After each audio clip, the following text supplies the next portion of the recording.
karon sa nasansad labing kasuga sa bag tungod kay adunay bagyo nga basyang karon yabot ang basyang nga bagyo signal number 2 dari karon mao nga magbanta minhas kay muso ang bagyo na di na ta magdisol rodan kay na naman tayo ready nga kuan mga panutan na to ka ready na ta na tayo giandam bisan og na ng bagyo at least na tayo sudan na umulan na ang kining kinason umulan na ni siya og dagat aron dili mamatay ang mga kinason dagat ay umulan ni dili tubig dili dagat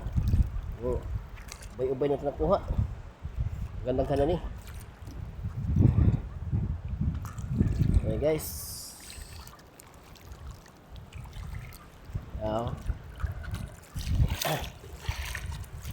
gabita usog ang bawd bawd usog sa hangin dali at dali hinutag pang suwa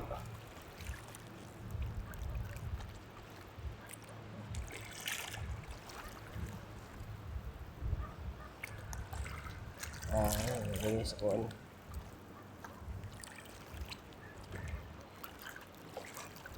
o nga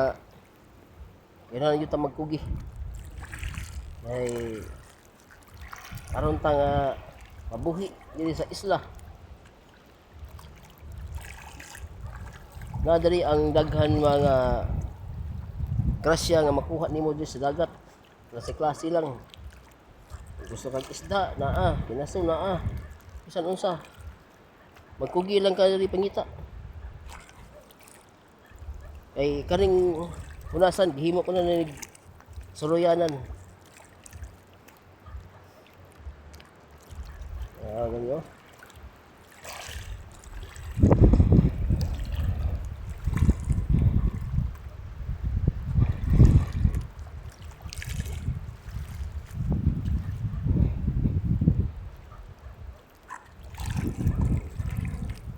ngita ta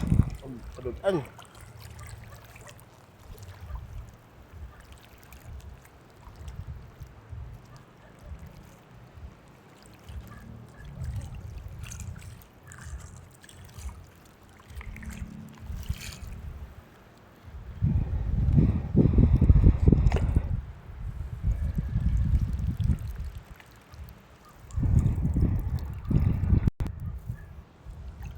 guys,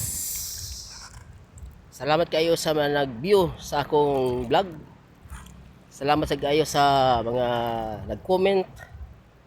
o sa nag-like o sa nag-heart. Salamat kayo sa inyong tanan o ayaw mo pag puli ang akong mga views tanaw kaya ron nga makapadayon ta og makatudlo sa kurinyo og usaon pagpanginhas usaon pagpanguha og mga kinason guys maayong buntag og taob na pod ganiha guys unas may dali ganiha karon guys taob na pod guys pasudlo padung na sa tauli ubay sa kuha og salamat kayo og shout out sa mga Matugina family sa Ormoc City og sa mga Tansa family diya sa Ormoc og sa mga Lucanias family shout out og sa mga Torion family og salamat kayo sa inyong tanan og good morning og salamat sa usab sa tanan mga reflexologists diya sa Ormoc City sa nagpadayon sa tanaw sa akong vlog diri sa Isla sa Pilar, Camotes, Cebu. Good morning, daghang salamat, maayong buntag sa inyong tanan.